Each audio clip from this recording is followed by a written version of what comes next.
Hello everyone, कैसे आप सब लोग। Welcome back to my channel. जो एमपी में वैकेंसीज़ निकली हुई हैं 10,758 वैकेंसीज़ निकली हुई हैं, तो उसके रिगार्डिंग हम आज बात करने वाले हैं जो भोपाल में निकली हुई हैं। तो इसमें सबसे पहले हम जिस बारे में बात करने वाले हैं, तो आपने जनरली सारी यूट्यूब वीडियोस वगैरह आपने चेक कर ली होंगी कि कैसे फॉर्म भरना है, सिलेबस क्या है, एलिजिबिलिटी क्या है, एज क्राइटेरिया क्या है, अदर स्टेट वाले इसमें भर सकते हैं या नहीं भर सकते हैं। लेकिन काफ़ी सारे सवाल ऐसे अभी भी रहते हैं जिनका जवाब देना काफ़ी लोगों के लिए मुश्किल हो रहा है, टीचर्स के लिए। जैसे सबसे पहला मेन सवाल है कि सी टेट वाले, है ना, कि सी टेट वालों का इसमें क्या रोल है, कि वो भर सकते हैं या नहीं। एम पी टेट वाले ही भर सकते हैं क्या? अगर सी टेट वाले नहीं भर सकते तो सी टेट करने का फ़ायदा क्या हुआ, है ना। जब सी टेट वैलिड ही नहीं करना है किसी स्टेट में, तो फिर सी टेट कराने का फ़ायदा ही क्या है। एम पी टेट वैलिड होता है, कहीं रीट वैलिड होता है, कहीं यू पी टेट होता है, तो फिर सी टेट की इतनी फ़ीस लेके उसको, मतलब ये तो टोटली वेस्टेज हो गई। तो फिर सी टेट वालों को मौका भी नहीं मिलता, ना नौकरी मिलती है। तो अब दूसरा सवाल आता है वो बी एड वाले, जो जिन्होंने बी एड कर रखी, कि भाई मैंने तो बी एड कर रखी है, अब मैं ये फॉर्म भर सकता हूँ या नहीं भर सकता।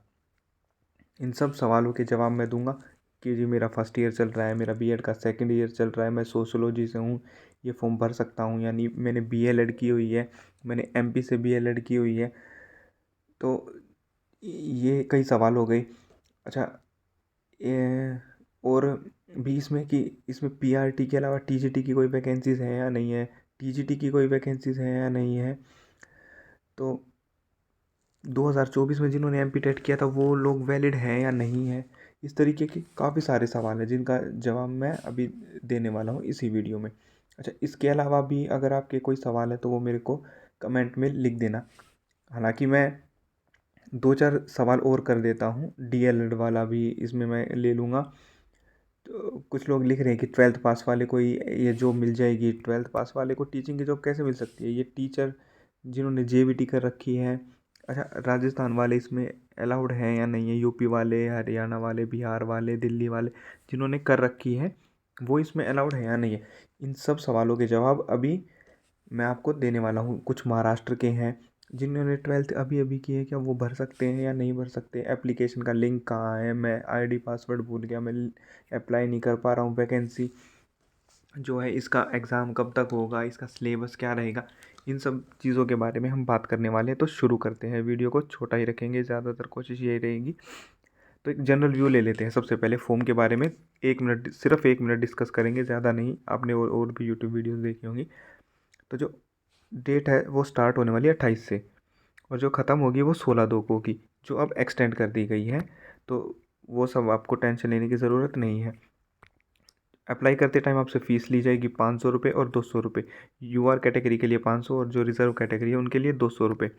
अच्छा, जो एग्ज़ाम है, एग्ज़ाम की डेट भी ऑलरेडी आपको दे रखी है कि 20 मार्च से होंगे। हालांकि ये मल्टीपल शिफ्ट्स में होने के चांसेस ज़्यादा हैं, कि मल्टीपल शिफ्ट में होंगे तो नॉर्मलाइजेशन आपको मिल जाएगा। नॉर्मलाइजेशन कैसे होता है वो सब हम एग्ज़ाम होने के बाद डिस्कस करेंगे। अभी फॉर्म के बारे में जो है जनरली बेसिक हम वो डिस्कस कर लेते हैं कि अच्छा, जॉब करनी क्यों है। सबसे मेन क्वेश्चन है सैलरी।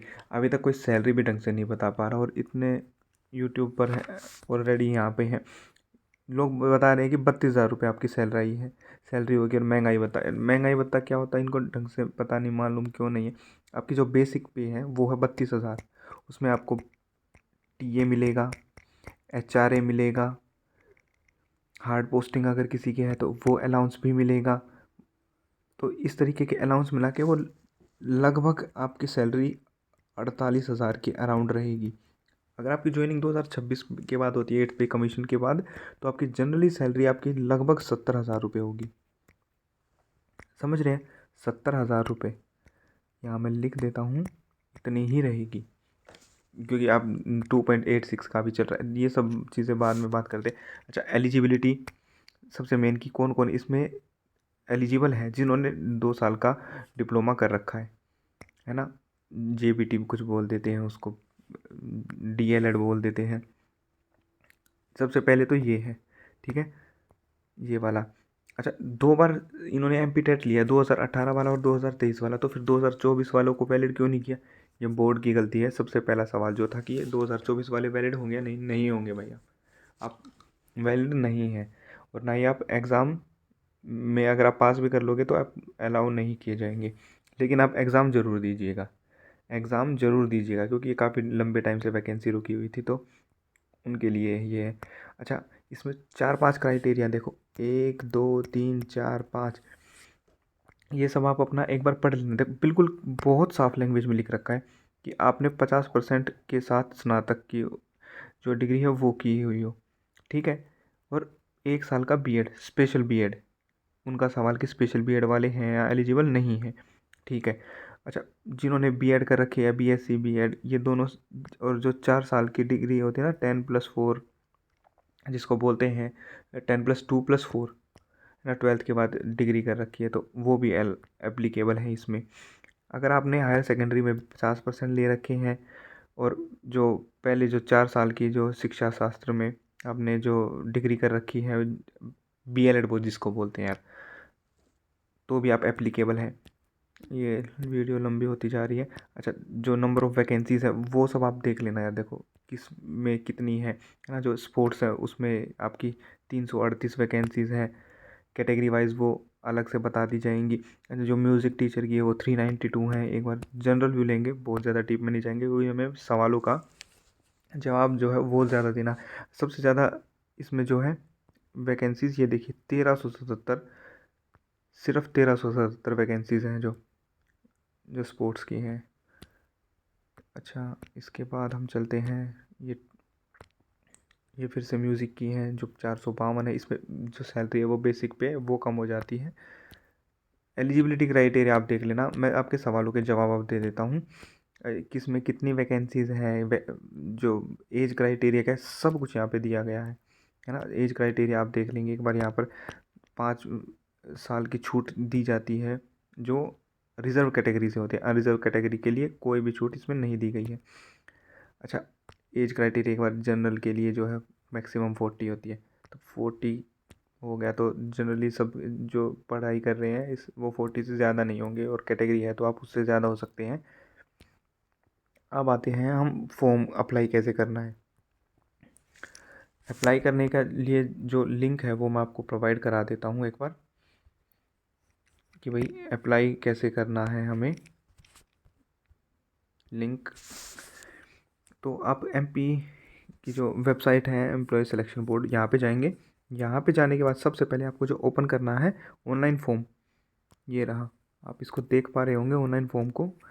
ऑनलाइन फॉर्म पर क्लिक कीजिएगा, आपकी वेबसाइट खुल जाएगी। आपको लॉगिन करना होगा, आपको रजिस्ट्रेशन अपने आईडी बनानी होगी।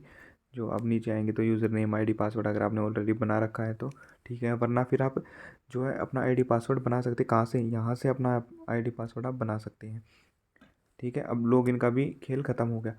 अब आते हैं हमारे सवालों पे, जो मेन हमारे सवाल थे, ठीक है। तो शुरुआत करते हैं।